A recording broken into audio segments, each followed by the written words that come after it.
Hello, my dear viewers. Myself, Anwar Hussain Barwiya, welcome you to my channel AHB Physics. So today in this class, we are going to solve the numericals on electrostatic potential and capacitance. That is chapter 2. These numericals are taken from NCERT. This is basically lecture number 18. In the previous class, we have solved 5 numericals, I think 5 numericals from chapter 2, and remaining we have 6 numericals we will cover in this video. First of all, I wish each one of you happy belated Eid al-Fitr. Now, come to the numerical. We have 2.1 and 2.2. So 2.1 and 2.2 we have already solved in a video. There is video on numericals on electric potential. You can see there. Numericals on electric potential. You can see there. And now it is 2.3. So the question is two charges, 2 microcoulomb and minus 2 microcoulomb are placed at points A and B 6 cm apart. So we have 2 point charges. One point charge is 2 microcoulomb. The other is minus 2 microcoulomb. These two charges are separated at a distance 6 cm apart. Now identify an equipotential surface of the system. So what is an equipotential surface? So you have studied in theory what is an equipotential surface. An equipotential surface is a surface with a constant value of potential at every point of the surface. Means ये एक ऐसा surface है जहाँ पे हर एक point पे क्या होता है, potential same होता है. Now imagine आपके पास जो dipole है ये basically एक dipole ही है, 2 microcoulomb minus 2 microcoulomb. So the two charges are equal in magnitude, opposite in polarity. So this constitutes a dipole. So this is 2 microcoulomb, this is minus 2 microcoulomb. Now if we consider any surface, say the surface is here. अगर हम यहाँ पे कोई एक surface को consider करते हैं,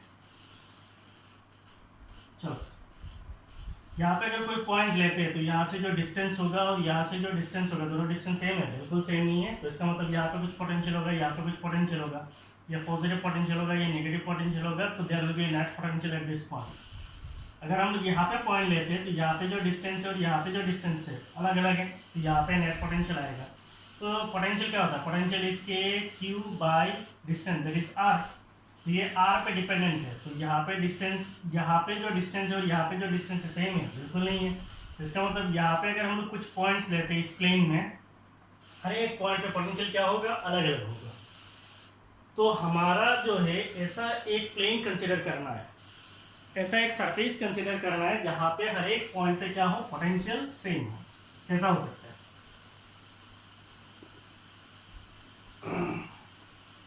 आप लोगों ने पढ़ा था electric potential at any point on the equatorial plane of an electric dipole.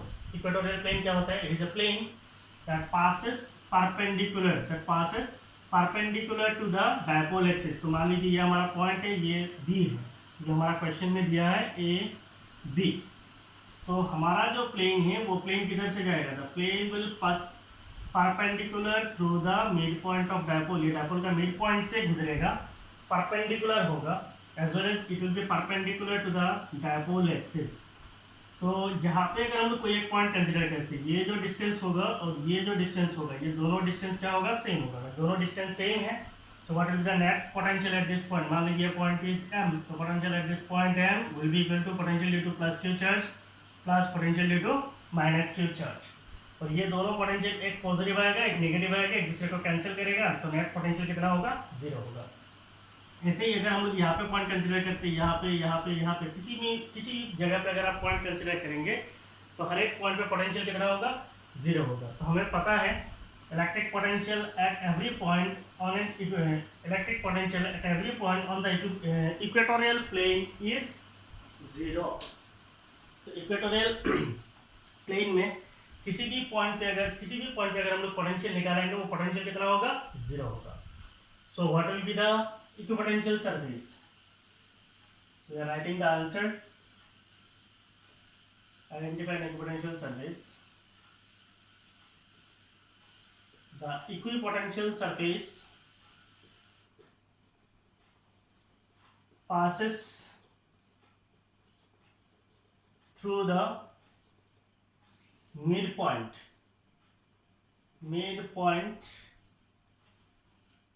Of the line joining A and B, तो आपका ए और बी पॉइंट्स को ज्वाइन करने वाला जो लाइन है उसका जो मिड पॉइंट है उससे पास होगा. So the equipotential surface passes through the midpoint of the line joining A and B, and it is perpendicular. और ये क्या होगा? perpendicular होगा. So this is basically an equatorial plane. You can say it as an equatorial plane. तो लिख सकते हैं. So कौन सा plane होगा? It will be an equatorial plane.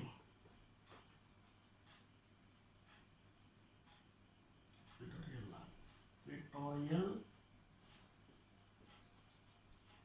plane.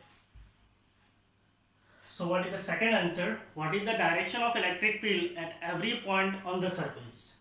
तो इलेक्ट्रिक फील्ड का डायरेक्शन कैसे होगा? अगर हम लोग बोलते हैं ये हमारा डायपोल है, हमारा इलेक्ट्रिक फील्ड का डायरेक्शन कैसा होता है? ये अगर पॉजिटिव है, ये नेगेटिव है, तो इलेक्ट्रिक फील्ड कैसे जाता है? ऐसे जाता है. यहाँ पे कैसे जाएगा? ऐसे जाएगा. हमें पता है, we have studied the electric field lines due to an electric dipole. तो इलेक्ट्रिक फील्ड का डायरेक्शन कैसा है? ऐसे है, from positive charge toward the negative charge. तो अगर हम लोग कंसीडर करेंगे हमारा इक्वेटोरियल प्लेन किधर है? इधर है. तो यहाँ पे किसी भी पॉइंट पे इलेक्ट्रिक फील्ड का डायरेक्शन कैसा होगा? ऐसा होगा. तो इमेजिन आपका इक्वेटोरियल प्लेन, डायपोल एक्सिस कैसा है? ऐसा है. इक्वेटोरियल प्लेन कैसा है? ये आपका इक्वेटोरियल प्लेन है. तो इलेक्ट्रिक फील्ड कैसा है? At each and every point electric field is perpendicular to the equatorial plane. तो आपको भी आंसर लिखना है. What is the direction of electric field at every point? The direction of electric field at every point on the surface is perpendicular. The direction of electric field at every point on the surface is perpendicular from A to B. तो electric field कैसे जाएगा? ऐसे जाएगा, ऐसे ऐसे ऐसे. So electric field हमेशा कैसा है? परपेंडिकुलर टू द सरफेस है and in the direction A to B. So copy कर लीजिए. मैं जब भी बोलता हूँ कॉपी करना है, आप पोज कर लेना और कॉपी कर लेना.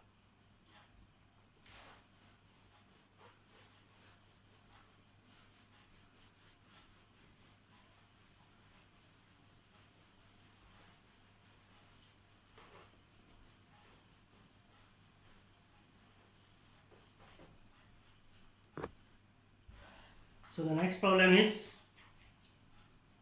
2.4. A spherical conductor of radius. A spherical conductor of radius 12 centimeter has a charge 1.6 into 10 power minus 7 coulomb distributed uniformly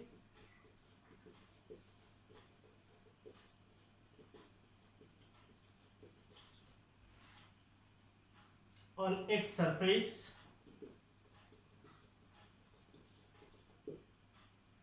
What is the electric field? What is the electric field? The first bit is inside the sphere. Second bit is just outside the sphere. And third bit is at a point 18 centimeter from the center of the sphere. From the center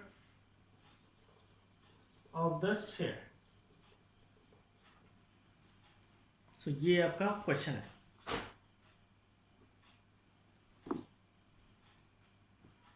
So मैं question को repeat कर रहा हूँ. Spherical conductor of radius 12 centimetre. एक spherical conductor है जिसका radius कितना है? 12 सेंटीमीटर है. Has a charge 1.6 into 10 power minus 7 coulomb. उस स्फेरिकल कंडक्टर का जो ऊपर चार्ज है वो है 1.6 into 10⁻7 coulomb distributed uniformly on its surface, that is the charges are uniformly distributed over the surface of conductor. What is the electric field? Electric field कितना होगा inside the sphere, sphere के अंदर, just outside the sphere, sphere के just surface पे at a point 18 centimetre from the center of sphere, और sphere का center से 18 centimetre दूर पे electric field कितना होगा वो आपको निकालना है। तो आपका क्वेश्चन कैसा है, ये है, मान लीजिए कोई एक स्फीयर है, इसके ऊपर चार्जेस है, the charges are uniformly distributed all over the surface of this conductor. इस कंडक्टर के सरफेस पे इलेक्ट्रिक चार्जेस जो है यूनिफॉर्मली डिस्ट्रीब्यूटेड है। ये जो कंडक्टर है इसके कुछ गिवन डाटाज है, what are the given, we are given the radius of sphere, radius of sphere, say it is capital R, it is given as 12 centimeters, so you can write it as 12 into 10 power minus 2 meters. So this is the radius of the sphere. Is it charged? So we are given the magnitude of charge. What is the charge? Say Q, it is given as 1.6 into 10 power minus 7 coulomb. What is the electric field inside the sphere? Now ये जो sphere है इसका अगर हम लोग centre को मान लेते हैं, यहाँ पे कहीं पे सेंटर है, suppose that centre is O, तो अंदर पे अगर कोई पॉइंट लेते हैं तो इस पॉइंट पे मान लीजिए इसको 1 बोल रहा हूँ, इस पॉइंट पे इलेक्ट्रिक फील्ड कितना होगा? What is the electric field inside the charge conductor? Electric field at every point inside the charge conductor is always 0. So you can say that electric field inside sphere is 0. Why the electric field inside the sphere is 0? Electric field inside the sphere, we are marking it as 0.1. So electric field at 0.1 will be equal to 0. Why it is 0? Since there is no net charge inside sphere. Sphere के अंदर पे किसी भी point पे कोई भी net charge नहीं होगा, जिसकी वजह से इलेक्ट्रिक फील्ड 0 है। अब second question is just outside the sphere. Just outside the sphere का मतलब क्या है? मींस स्फीयर का सरफेस में अगर कोई पॉइंट लेते हैं, मान लीजिए ये पॉइंट हमारा 2 है, तो इस पॉइंट पे इलेक्ट्रिक फील्ड कितना होगा? हम लोगों ने गॉस लॉ का थर्ड एप्लीकेशन में पढ़ा था। क्या पढ़ा था? Electric field at any point outside the thin conducting shell कितना होता है? It is 1 by 4 pi epsilon naught charge q divided by square of distance, that is r square, and we have assumed that the entire charge on the surface of this conductor is assumed to be at the center of the sphere. तो हम लोगों ने ऐसा assume किया था कि इसके surface में जितने भी चार्जेस हैं, तो ये कहाँ से मिला है आपको? ये फॉर्मूला से ही पता चला कि ये फॉर्मूला किसके लिए? It is the electric field due to a point charge. तो इसका मतलब इससे पता चला कि ये जो चार्ज है सरफेस पे, इसको हम लोग एज्यूम कर सकते हैं ये कहाँ पे है? सेंटर पे। तो इसी फॉर्मूला का हम लोग इस्तेमाल करके electric field at the surface of sphere निकाल सकते हैं। So second bit is what is the electric field just outside the sphere. So we are going to find out the electric field just outside the surface of sphere is. So we are considering it as region 2, that is surface.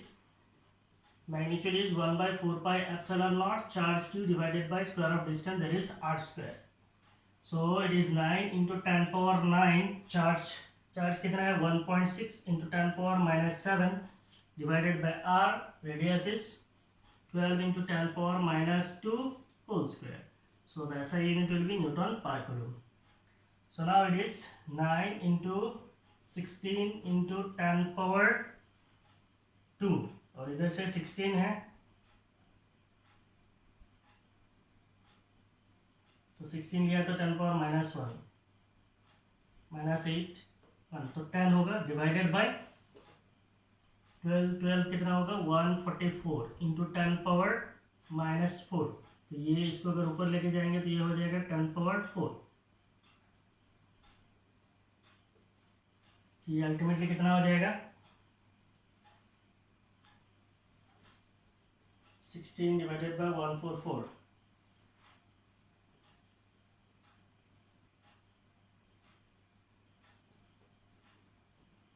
so cancelled, we'll have 10 power 5.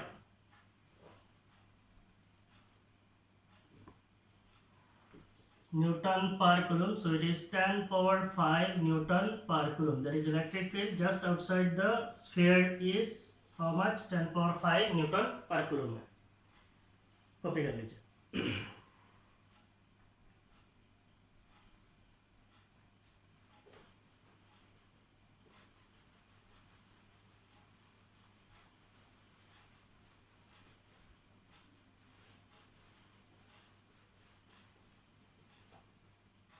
3rd point क्या है? Electric field at a point 18 centimeter from the center of sphere. So electric field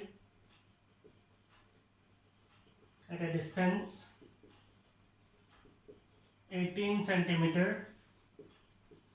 from the center of sphere is. तो अगर हम लोग मान लेते हैं यहाँ पे और एक पॉइंट है और इसका डिस्टेंस कितना है? डिस्टेंस है 18 सेंटीमीटर. तो इस पॉइंट पे अगर हम लोग बोल देते 3rd पॉइंट है, इस 3rd पॉइंट पे इलेक्ट्रिक फील्ड कितना होगा? Electric field is 1 by 4 pi epsilon naught charge divided by square of distance. मान लीजिए डिस्टेंस r है तो r स्क्वायर है. मैग्नीट्यूड कितना है? 9 × 10 power 9. Charge is 1.6 × 10 power -7. Distance r, it is 18 10 power -2 whole square. So it will be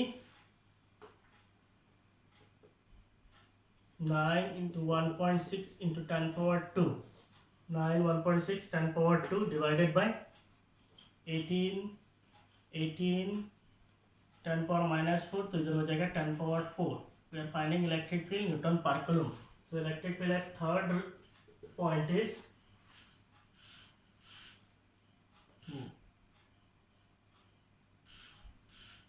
2.8 divided by 18.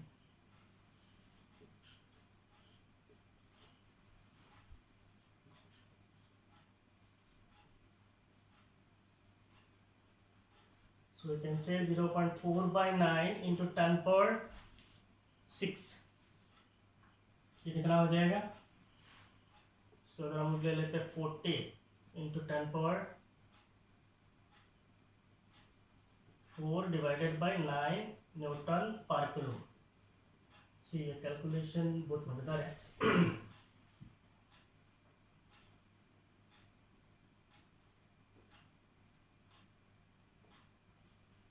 4.4 into 10 power 4 Newton per coulomb.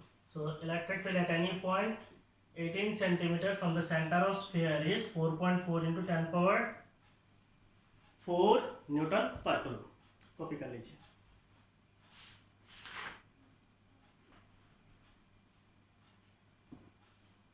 हो गया.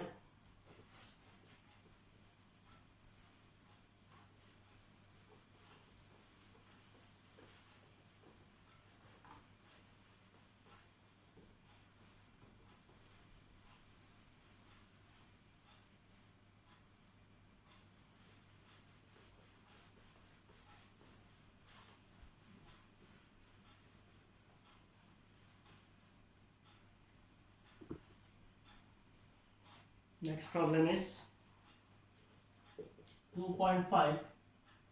A parallel plate capacitor. A parallel plate capacitor with air between the plates.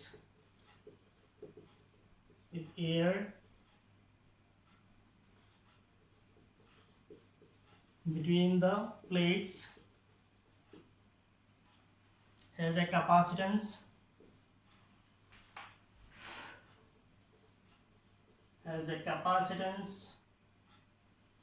8 picofarad.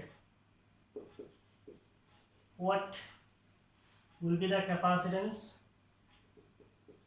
Will be the capacitance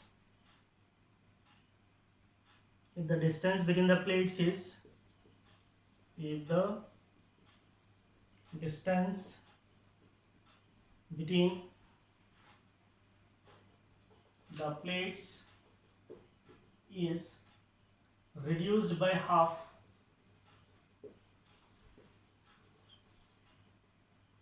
and the space between them is filled with, and the space between them is filled with a substance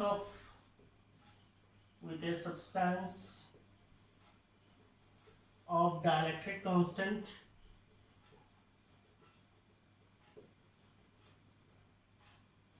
six. ये आपका question है।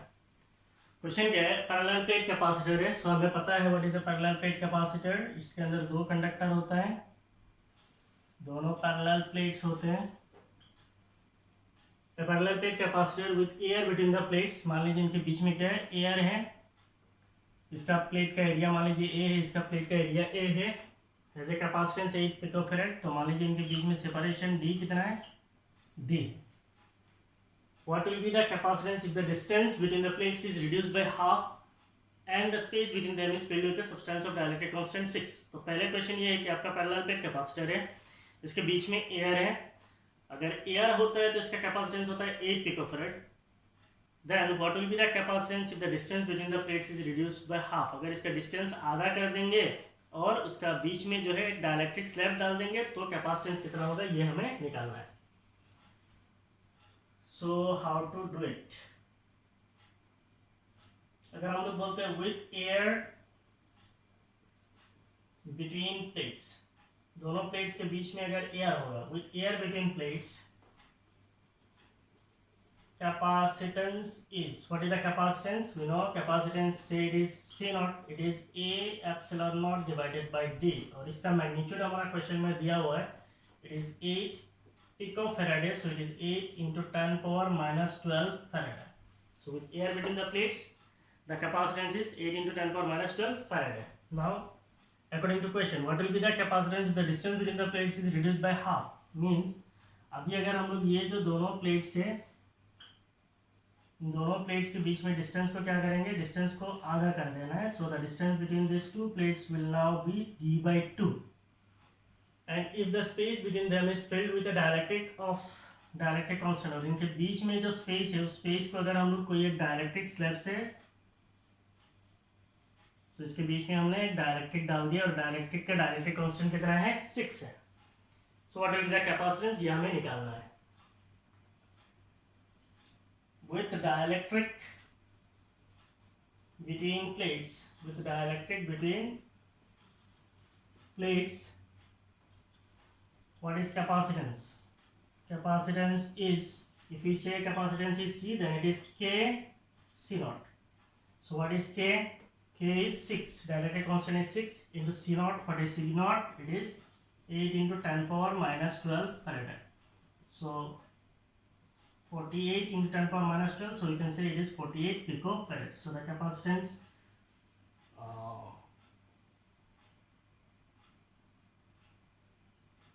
सीधा नहीं निकाल सकते ना,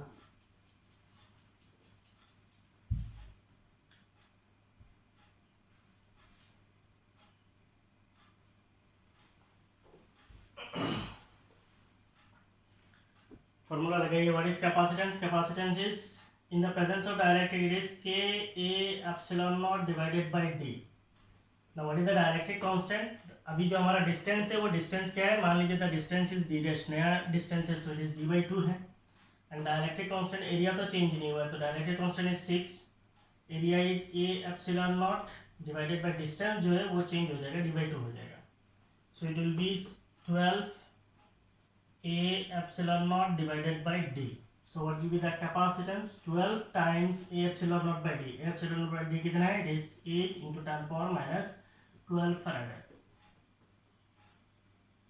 96 picofarad। So the capacitance in the presence of dielectric when the distance between them is reduced to half is 96 into 10 power minus 12 farad और 96 picofarad। तो ये है आपका क्वेश्चन, कॉपी कर लीजिए।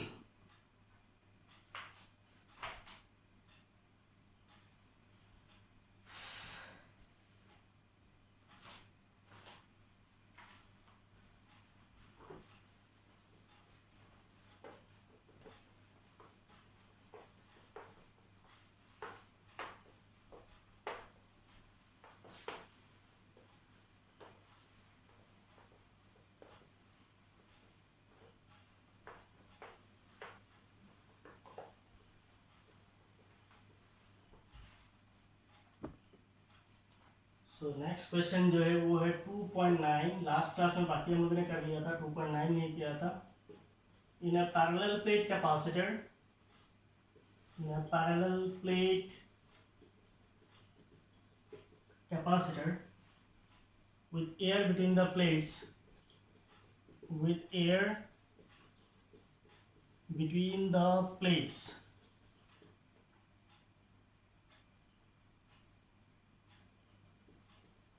each plate has an area, each plate has an area 6 into 10 power minus 3 meter square, and the distance between the plates is, and the distance between the plates is 3 millimeter, connected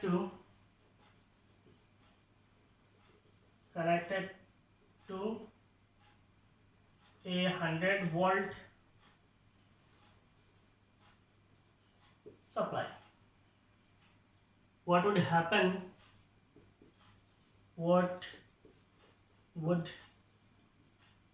happen if a 3 millimeter thick, if a 3 millimeter thick mica sheet of dielectric constant 6 of dielectric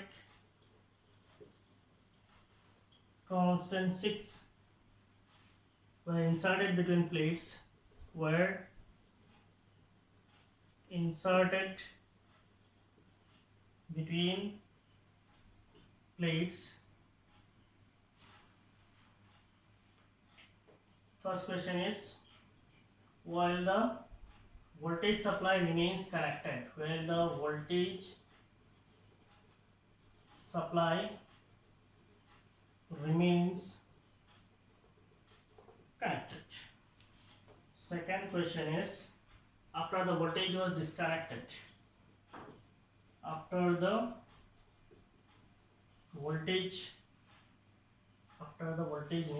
supply was disconnected, after the supply was disconnected. तो question बहुत छोटा है. So the question is, in a parallel plate capacitor with air between the plates. तो मान लीजिए ये हमारा parallel plate capacitor है.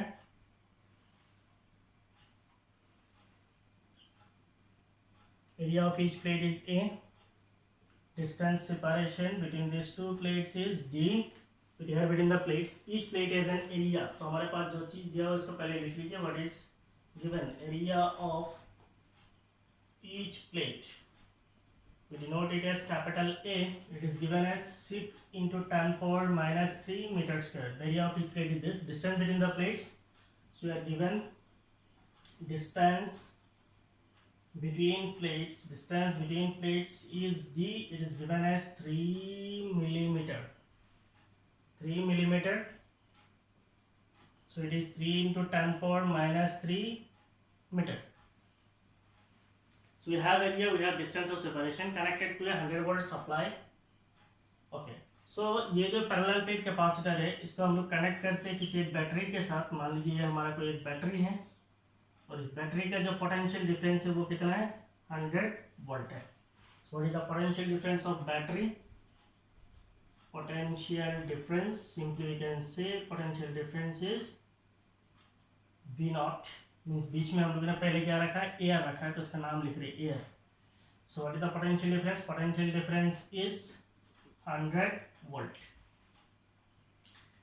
Next is connected to 100 volt supply. What would happen if 3 millimetre mica sheet. तो इसके आगे हम लोग बाद में जा रहे हैं. व्हाट वुड हैपन नाउ, अगर हम लोग एयर है तो what will be the capacitance in the presence of air? Capacitance here is C naught. It is A epsilon naught divided by D. Area is 6 into 10 power minus 3. A epsilon naught is 8.85 into 10 power minus 12. A epsilon naught divided by D. What is D? It is 3 into 10 power minus 3. So it will be 32. we are finding capacitance, so it will be farad. So in the presence of air, capacitance will be 2.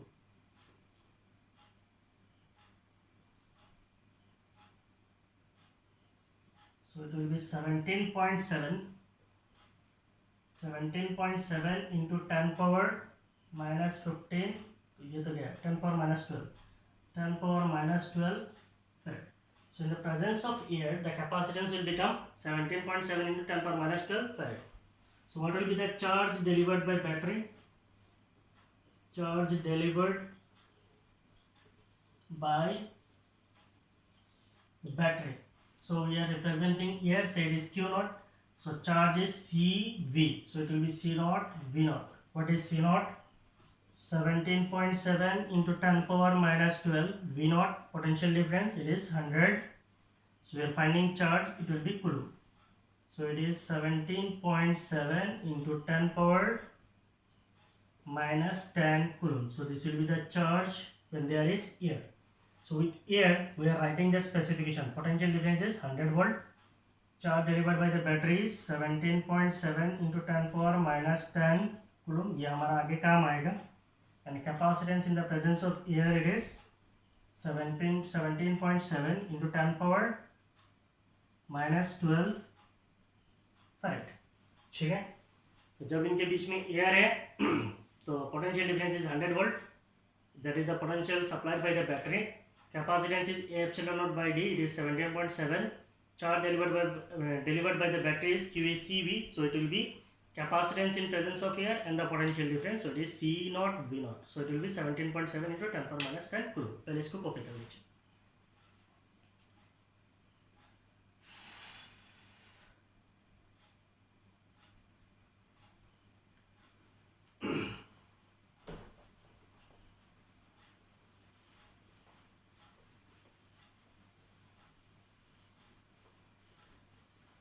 आप आगे question को फिर से continue कीजिए. What would happen if a 3 millimetre thick mica sheet of dielectric constant 6 were inserted between the plates.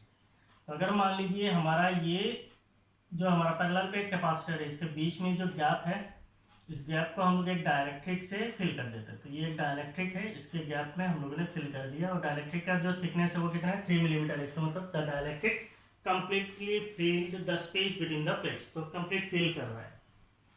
और ये जो dielectric है, इसका डाइलेक्ट्रिक कांस्टेंट कितना है? 6 है. तो हमने फिल कर दिया. Now question is what would happen. तो क्या क्या चीज मींस कैपेसिटर का बेसिकली 3 क्वांटिटीज है, पोटेंशियल, चार्ज और कैपेसिटेंस. तो इन क्वांटिटीज का ऊपर क्या क्या फर्क पड़ सकता है जब while the voltage supply remains connected. तो जब वोल्टेज सप्लाई कनेक्टेड होगा तब क्या होगा? While the voltage, you are writing the answer. ठीक है, ये पूरा आपका क्वेश्चन का पार्ट है ये. While the voltage supply remains connected. जब आपका वोल्टेज सप्लाई जो है वो कनेक्टेड रहेगा तब आपका क्या होगा?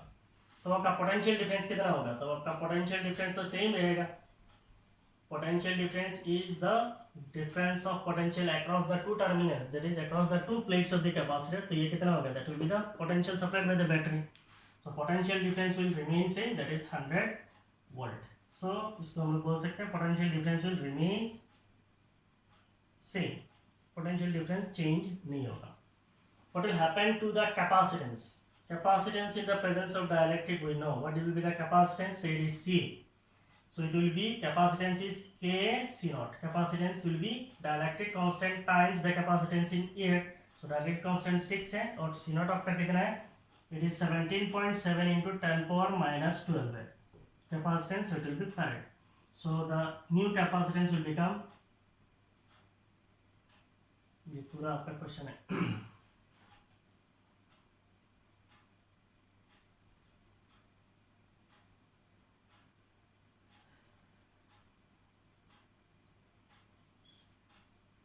So it is 106.2 and 106.2 into 10 power minus 12 farad, or we can consider the capacitance as 106. नीचे रहने दो. 106.2 into 10 power minus 12 Faraday. So this is the capacitance in the presence of dielectric. Now what will be the charge delivered? Charge delivered by the battery. Say it is Q. Q क्या होता है CV. तो अभी capacitance कौन सा होगा? New capacitance C और potential difference V naught. So C V naught capacitance is 106.2 into 10 power minus 12 and potential difference is 100 volts. So into V. So the charge delivered will become 106.2 into 10 power minus 10 coulomb. तो अभी देखिए यहाँ पे जो charge है in the presence without dielectric कितना है 17.7 into 10 power minus 10 है. In the presence of dielectric कितना है 106.2 into 10 power minus 10 है. इसका मतलब डायलेक्ट्रिक डालने से ये जो चार्ज है कितना इंक्रीज हुआ है 106.2 minus 17.7. तो ये जो एक्स्ट्रा चार्ज है ये एक्स्ट्रा चार्ज कहाँ से है? So this extra charges are delivered by the battery. This extra charge is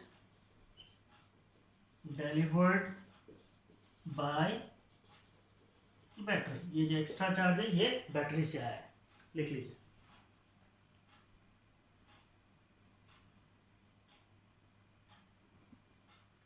हो गया?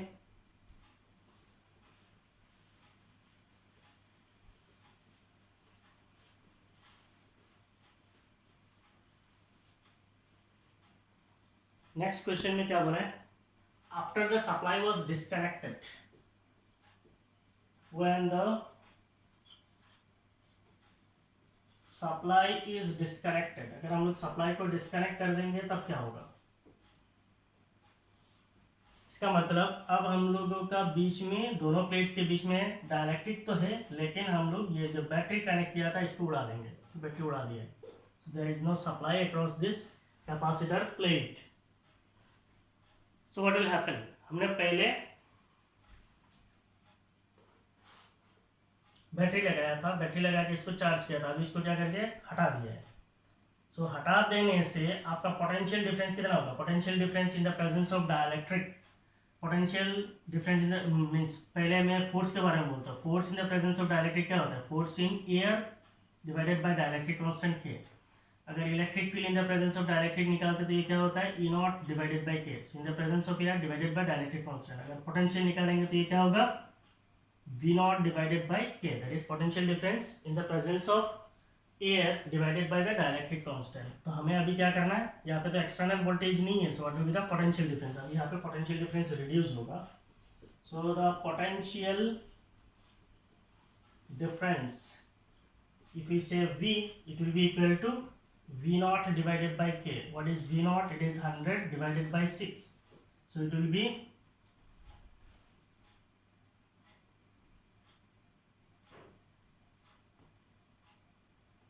16.6 volt. So the potential difference in the presence of dielectric when the supply is disconnected, the potential difference will become 16.6 volt. So what will be the capacitance? Capacitance in the presence of dielectric, it is K C naught है. तो ये तो आपका जो है वही रहेगा K C naught. K कितना है? 6 है. C naught कितना है? 17.7 into 10 power minus 12 है. So this much capacitance will become 106.2 into 10 power minus 12 Faraday. तो capacitance कितना है? वही रहेगा. Now what will be the charge? Charge delivered will remain same. Charge delivered अगर हम लोग बोलते हैं Q, then it will be equal to C naught V naught. क्योंकि अभी यहाँ पे बैटरी नहीं है तो कैपेसिटेंस कौन सा होगा? In the presence of air. और पोटेंशियल डिफरेंस कौन सा होगा? In the presence of air. So it is C naught V naught है. So C naught कितना है? C naught is 17.7 into 10 power minus 12 and potential difference is 100.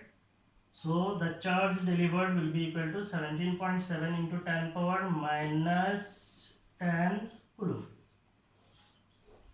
Copy कर लीजिए.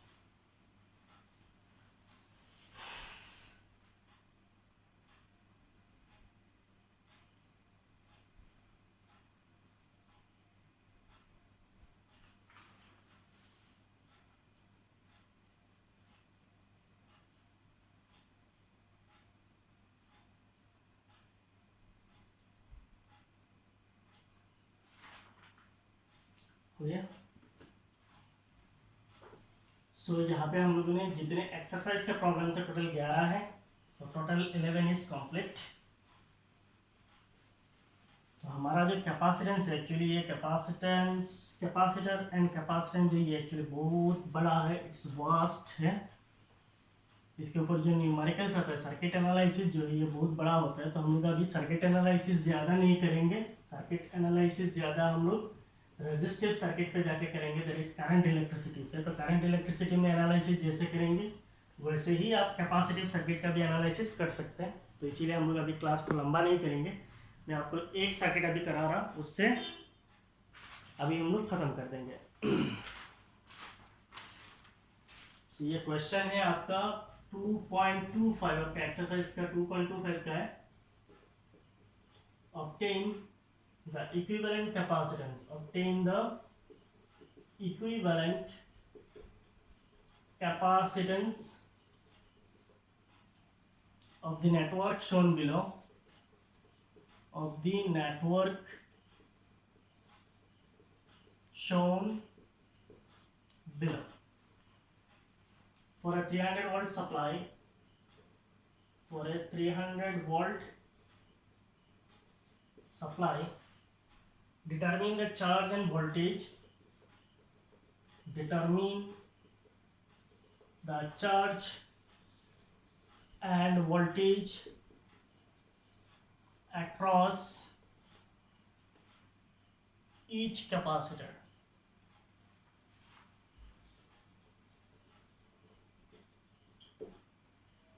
आपका जो सर्किट है वो कुछ इस तरह है।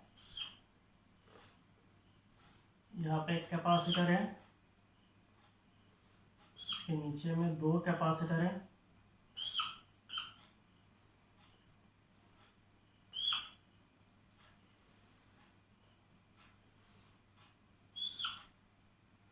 इधर और एक कैपेसिटर है, बैटरी आपका यहाँ पे कनेक्टेड है, 300 वोल्ट है, ये C1 है, ये C2 है, ये C3 है, ये C4 है, ये जो है 100 पिको फैरेड है, ये 200 पिको फैरेड है, ये भी 200 पिको फैरेड है, और ये आपका 100 पिको फैरेड है। तो टोटल इसमें 4 कैपेसिटर है, C1, C2, C3 and C4। इनका वैल्यू है 100 picofarad, 200 picofarad, 200 picofarad, 100 picofarad, और यहाँ पे एक बैटरी है 300 वोल्ट का। और आपको क्या करना है, इस सर्किट को सोल्व करना है। Question is obtain the equivalent capacitance. इस पूरा सर्किट का कैपेसिटेंस कितना होगा? For 300 volt supply determine the charge and voltage. और 300 वोल्ट सप्लाई अगर देंगे तो चार्ज और वोल्टेज निकालना है हर एक कैपेसिटर के ऊपर। ना सी इनिशियली हम लोग जब इस सर्किट को देखते हैं तो देख के ऐसा लगता है कि यहाँ पे एक कैपेसिटर है, ये दोनों मिलके, ये तो दोनों सीरीज में है, कोई भी बोलेगा ये सीरीज में, तो ये दोनों मिलके एक आएगा, और यहाँ पे एक है, 1 2 3, ये तीनों कैसा है, पैरेलल है। बट ये बिल्कुल ऐसा नहीं है। सी कैसे नहीं है, यहाँ पे कितने नोड्स हैं, ये एक नोड है, ये एक नोड है। मैंने लास्ट क्लास में आप लोगों को बोला था नोड्स का concept. So what is node, मैंने बोला था ऑलरेडी, लास्ट क्लास में ही बोला। नाउ सी यहाँ पे आपका दो नोड है। नोड का मतलब क्या होता है? It is a point in the circuit at which more than 2 branches meet. यहाँ पे कितने ब्रांच मीट हो रहा है? 1 2 3। यहाँ पे कितने मीट हो रहा है? 1 2 3। इसका मतलब ये एक नोड है, ये एक नोड है, ये नोड है नहीं है, 2 है तो नोड नहीं है, ये नोड नहीं है, ये नोड नहीं है, ये नोड नहीं है। नाउ इमेजिन दो नोड्स के बीच में क्या होता है? एक ब्रांच होता है। तो इसका मतलब ये एक ब्रांच है, ये एक ब्रांच है, और ये भी एक ब्रांच है। ना इस सर्किट को अगर हम लोग रिजोल्व करेंगे तो इसको हम लोग कैसे रिजोल्व कर सकते हैं? देखिए, अगर हम लोग बोलते हैं यहाँ पे एक कैपेसिटर है, यहाँ पे एक कैपेसिटर है, यहाँ पे और एक कैपेसिटर है, इसके ऊपर में एक कैपेसिटर है, और नीचे में आपका यहाँ पे आपका बैटरी है।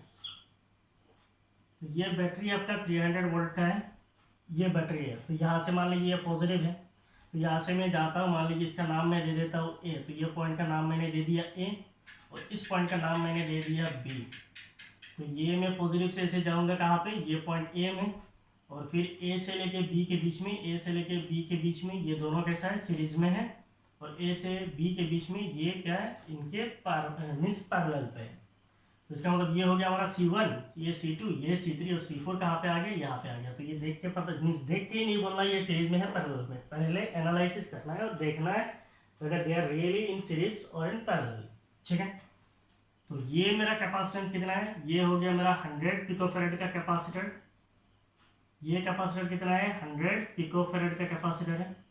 यहाँ पे एक 200 है, ये एक 200 है, तो इसका मतलब ये मैंने रीड्रॉ किया है, तो ये कैपेसिटर सेम रहेगा 200 पिकोफैरेड, ये 200 पिकोफैरेड। ठीक है, अब तो कोई भी बोलेगा कि ए और बी के बीच में ये दोनों कैसा है, ये दोनों ए और बी के बीच में ये दोनों सीरीज में है। तो इसका मतलब इसको अगर हम लोग रीड्रॉ करेंगे तो ये इसको रीड्रॉ करने के बाद कैसा हो जाएगा, ये जो कैपेसिटर है ये तो ऐसे ही रहेगा। ये मान लीजिए मेरा पॉइंट ए है, ए और बी के बीच में एक कैपेसिटर आ जाएगा, तो यहाँ पे एक कैपेसिटर ये है। तो अभी बैटरी किधर चला गया, ये आपका बैटरी है। देखिए स्टेप बाय स्टेप, तो इन दोनों को मैंने रिड्यूस करके एक कैपेसिटर बना दिया, और ये तो मेरा ऑलरेडी कैपेसिटर है। तो ये मेरा क्या है, C1 है, ये C2 है, ये C3 है, और ये क्या था, नहीं ये C1 है, ये C4 है, C1 C2 C3, ये C2 ये C3 ये C4 है। ठीक है, तो अभी ये C4 तो अपनी जगह पे है C4, ये C2 C3 मिलके यहाँ पे एक आएगा, मान लीजिए ये C इक्विवेलेंट होगा, और यहाँ पे मेरा क्या है C1 है, तो ये C1 है। ठीक है, तो ये हो गया मेरा सेकंड स्टेप। यहाँ से मैं यहाँ गया, यहाँ ऐसे किया। अब इसको अगर मैं देखूंगा अभी, तो ये मेरा पॉइंट ए है, ये मेरा बी है। अभी ए और बी के बीच में ये दोनों कैसा है, ये दोनों पैरेलल है। इसका मतलब मेरा सर्किट अभी कैसा बन जाएगा, एक तो मेरा ये C4 है, दूसरा ये मान लीजिए ए है, और ये बी है। ए और बी के बीच में और एक कैपेसिटर आएगा,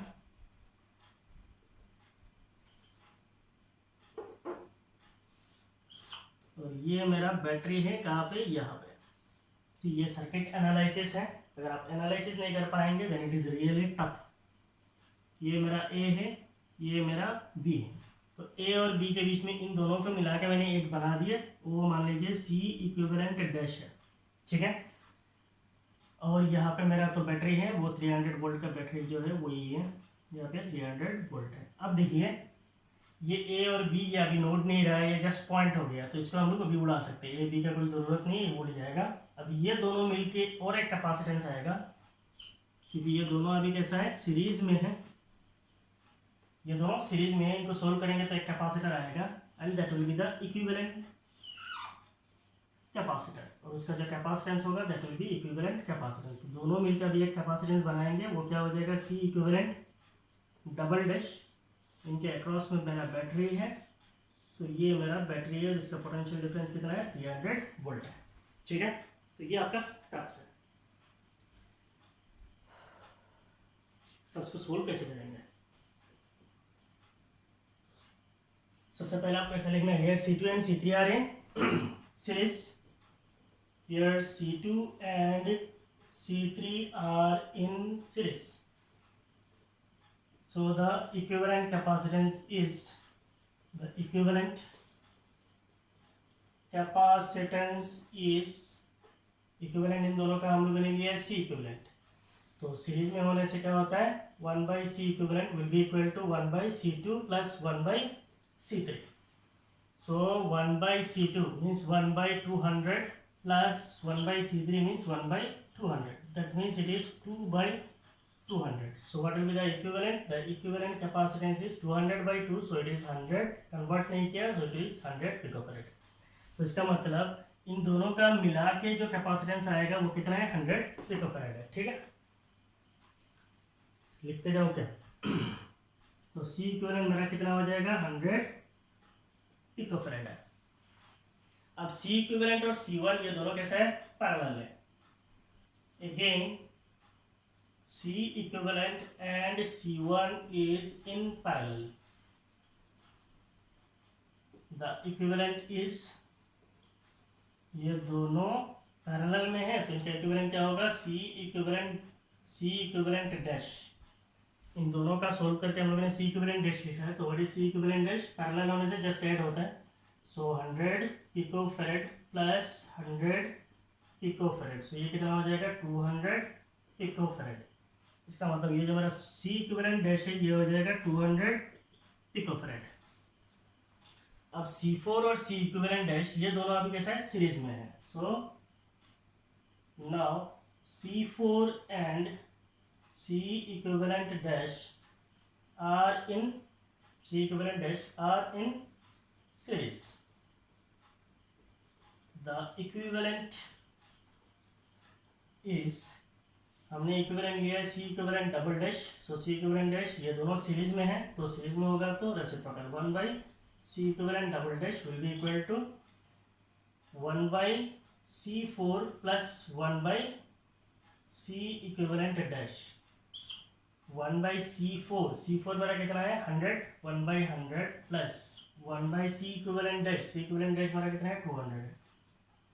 एलसीएम लेंगे तो क्या होगा 3 by 200। So what will be the equivalent capacitance, the equivalent capacitance will become 200 divided by 3 picofarad. So ये हो गया मेरा equivalent capacitance of the circuit. ठीक है, तो ये इक्विवेलेंट कैपेसिटेंस कितना है 200 बाय 3 पिकोफैरेड। पहले ये आपका ऊपर वाला क्वेश्चन है, तो ये पोर्शन आप पहले कॉपी कर लीजिए, ये आंसर पार्ट आप कॉपी कर लीजिए। हो गया।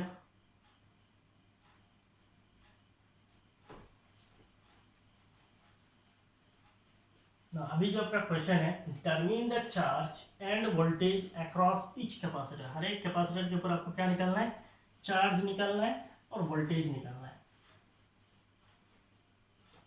इसमें भी आपको एनालिसिस की जरूरत है। तो हर एक के ऊपर हमें क्या निकालना है, चार्ज और वोल्टेज। तो ये जो इक्विवेलेंट है इसके ऊपर पोटेंशियल डिफरेंस कितना है 300 वोल्ट है, इसमें तो कोई टेंशन नहीं है। अब अगर हम लोग इसको बोलेंगे तो इसके ऊपर टोटल पोटेंशियल ड्रॉप कितना है, ये हमारा C4 है। C4 कितना है, C4 इज 100 पिकोफैरेड है। और ये हमारा C इक्विवेलेंट डैश है, C इक्विवेलेंट डैश है, और ये कितना है 200 पिकोफैरेड है। ये मैं नीचे से हटा रहा हूँ आपको समझाने के लिए। तो इन दोनों के ऊपर टोटल पोटेंशियल ड्रॉप कितना है 300 वोल्ट है। अब ये दोनों सीरीज में है, दोनों सीरीज में होगा तो सीरीज में होने से क्या होता है, पोटेंशियल डिवाइड होता है। मान लीजिए इसके ऊपर जो पोटेंशियल ड्रॉप है वो V4 है, V4 की जरूरत नहीं, V1 है, दोनों V1 है। और मेरा जो ये कैपेसिटर है इसके ऊपर पोटेंशियल ड्रॉप कितना है V2 है। तो पहले हम लोग पोटेंशियल ड्रॉप निकाल लेते हैं। What is the potential drop across C4 is, potential drop is V। हम लोग जानते हैं कि वैल्यू क्या है CV है। so what is V, V is Q by C। तो इसके लिए पहले हमें क्या चाहिए, चार्ज चाहिए। तो पहले चार्ज निकाल लेते हैं। Charge delivered by the battery, charge delivered by the battery Q, it is CV। कौन सा C होगा, मान लीजिए बैटरी से चार्ज जा रहा है, तो बैटरी से अगर मैं बोलता हूँ चार्ज जा रहा है Q, तो ये Q इक्वल टू क्या हो जाएगा, C equivalent double dash into the potential difference. So it is C equivalent double dash into potential drop, that is V। C equivalent double dash मेरा कितना है 200 by 3 picofarad means 10 power minus 12 into V। V कितना है 300 है। So the charge delivered by the battery is, ये 3 cancelled है, so it is 2 into 10 power minus 8, 10 power minus 8 coulomb। So this is the charge delivered by the battery। Q हमने निकाल दिया। Now यहाँ से जो बैटरी है, बैटरी से चार्ज कितना जाएगा, बैटरी से चार्ज जाएगा Q, तो यहाँ से चार्ज आ रहा है Q। ठीक है, so यहाँ पे इस कैपेसिटर C4 के ऊपर चार्ज कितना होगा Q होगा, और C इक्विवेलेंट डैश जो है इसके ऊपर भी चार्ज कितना होगा Q होगा, क्योंकि सीरीज में चार्ज सेम डिलीवर होता है ना, इधर से जा रहा है तो same charge will be delivered across each capacitor. ठीक है, सो what is the potential drop. अब हम लोग निकालेंगे potential drop across C4 is, इसको मैंने नाम दिया V1। So what is V, हम लोग जानते हैं कि V C V, what is V is Q by C। तो इसके ऊपर चार्ज कितना है, चार्ज तो ये है 2 इंटू 10⁻⁸ बाई C। C कौन सा है, C4 है। सो इट इज 2 इंटू 10⁻⁸ और मेरा C4 कितना है, C4 इज 100 पिको फेराड है, इसका मतलब 10⁻⁻12 है। तो ये वोल्ट में आएगा। So potential across C4 is, ये तो 2 है, into 10⁻⁻10, 10⁻10। So you can say it is 200 volt है।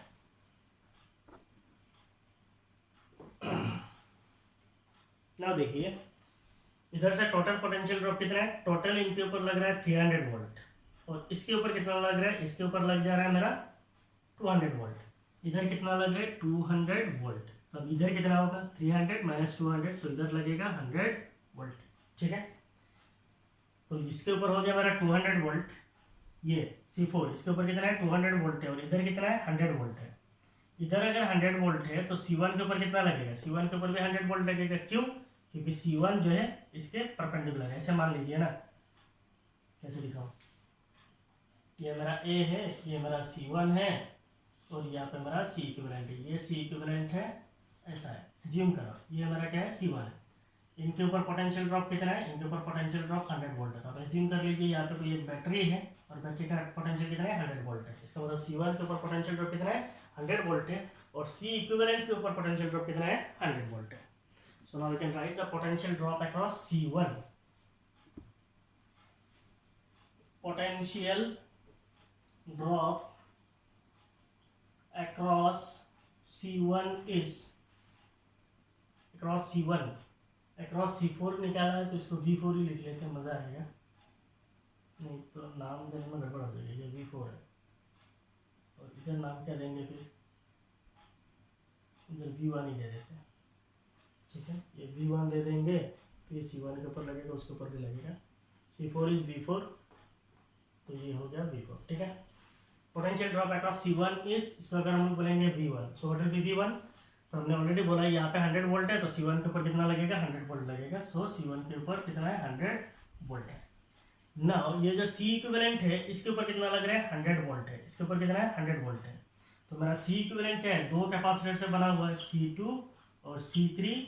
ये मेरा C2 है और ये मेरा C3 है, और इनके ऊपर पोटेंशियल ड्रॉप कितना है, इनके ऊपर पोटेंशियल ड्रॉप है 100 volt.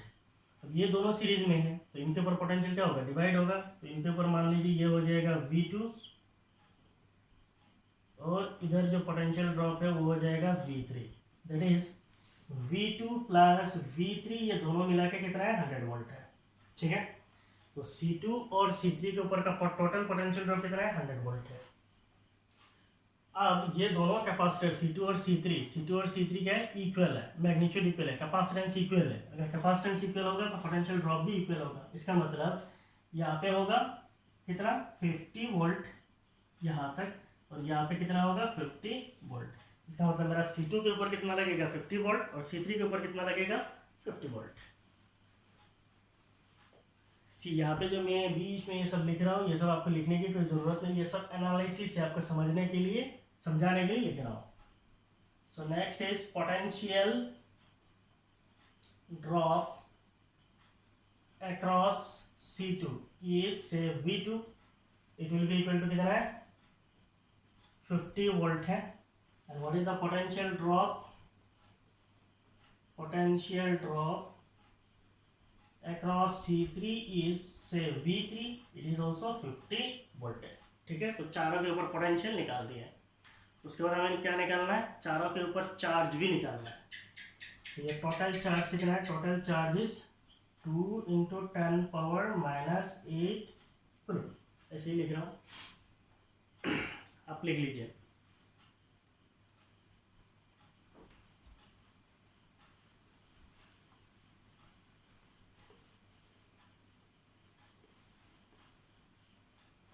Now question is what is the charge across each capacitor। तो ये बैटरी से चार्ज कितना जा रहा है, बैटरी से चार्ज जा रहा है 2 इंटू 10⁻⁸ कूलम। इसका मतलब पूरा चारों मिला के जो कैपेसिटर है उसके ऊपर चार्ज है 2 इंटू 10⁻⁸ कूलम। अभी यहाँ से यहाँ पे आ जाओ, तो बैटरी से चार्ज कितना जा रहा है, Q, तो ये Q जाके इसके ऊपर लगेगा और इसके ऊपर लगेगा, इसका मतलब इसके ऊपर जो चार्ज होगा और इसके ऊपर जो चार्ज होगा वो सेम है। यानी C4 के ऊपर चार्ज कितना होगा, Q होगा, और C इक्विवेलेंट डैश के ऊपर चार्ज कितना होगा, वो भी Q होगा। तो सीधा हम लोग C4 का लिख सकते हैं। सो what is the charge on capacitor C4 is said is Q4, नाम लिख रहा हूँ। सो what is the charge, it is Q only and the magnitude is 2 × 10⁻⁸ coulomb. ठीक है, अब ये चार्ज यहाँ से आ रहा है Q, आके यहाँ तक आया Q। यहाँ पे आने के बाद अब यहाँ पे जाइए, ये चार्ज यहाँ से कितना आ रहा है Q। अब ये चार्ज यहाँ पे आने के बाद दो रास्ता मिलेगा, एक ऊपर की तरफ मिलेगा, मान लीजिए ऊपर से जाएगा Q1 और एक चार्ज इधर से जाएगा, say that charge is Q2। तो चार्ज अभी किधर से जा रहा है, इधर से चार्ज कौन सा जा रहा है Q, जाके ये मेरा C1 है, C1 के ऊपर से मेरा चार्ज कौन सा जाएगा Q1, और इधर से कौन सा चार्ज जाएगा, say that charge is Q2, क्योंकि चार्ज इस पॉइंट पे जाने के बाद क्या हो जाएगा, डिवाइड हो जाएगा। So what will be the charge on capacitor C1, charge on capacitor C1 is, say it is Q1। So charge क्या होता है Q इक्वल टू क्या है CV, तो कैपेसिटर क्या है C1 है और पोटेंशियल मेरा क्या है V1 है।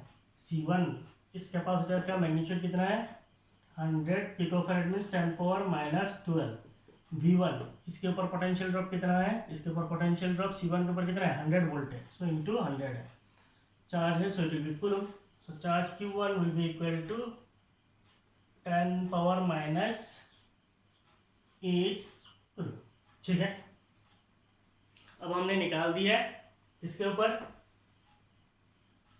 C1 के ऊपर। अब बचा हुआ है दो और कैपेसिटर C2 एंड C3। ना इमेजिन कीजिए यहाँ से जो चार्ज जाएगा Q2 किधर से जा रहा है, इधर से, ये Q2 इधर के जाएगा, तो यहाँ पे ये दोनों कैपेसिटर C2 और C3 के ऊपर कौन सा चार्ज फ्लो करेगा, Q2 ही फ्लो करेगा। तो अगर हम लोग Q2 को निकाल लेंगे तो हम लोग बोल सकते हैं this will be the charge on capacitor C2 and C3। So what is the charge on capacitor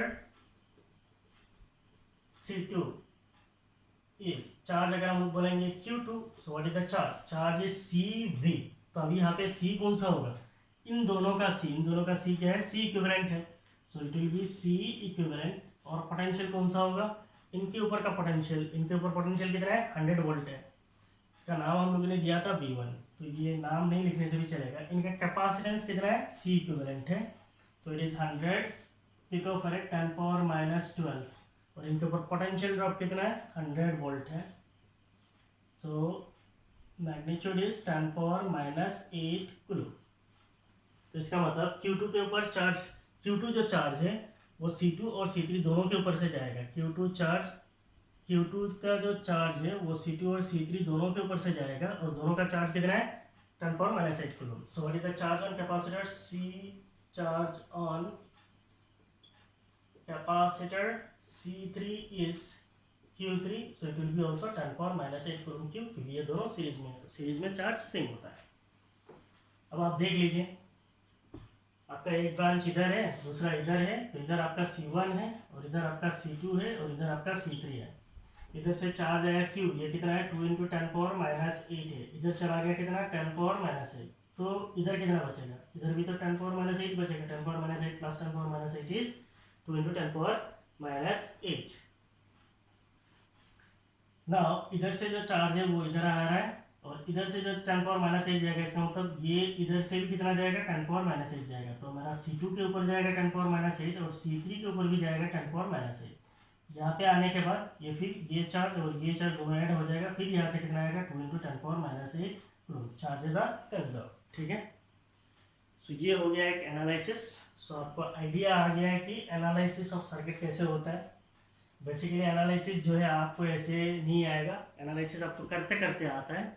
हम लोग अभी ज़्यादा एनालिसिस नहीं करेंगे, हमें करंट इलेक्ट्रिसिटी स्टार्ट करना है। So in the next class will start current electricity, और करंट इलेक्ट्रिसिटी के एंड पे जब हम लोग आएंगे रेजिस्टर्स पे, कम्बिनेशन ऑफ रेजिस्टर्स, वहाँ पे हम लोग combination that is circuit analysis करेंगे। I will try to do most of circuit analysis so that you will have idea on resistive circuit as well as capacitive circuit. ये तो आपका capacitive circuit है और वहाँ पे होगा रेजिस्टिव सर्किट। एनालिसिस बिल्कुल सेम है, हाँ उनका फॉर्मूला के हिसाब से आंसर्स अलग लगाएगा। ठीक है, if you really like my videos, please like it, subscribe my channel and share. Thank you. Bye bye.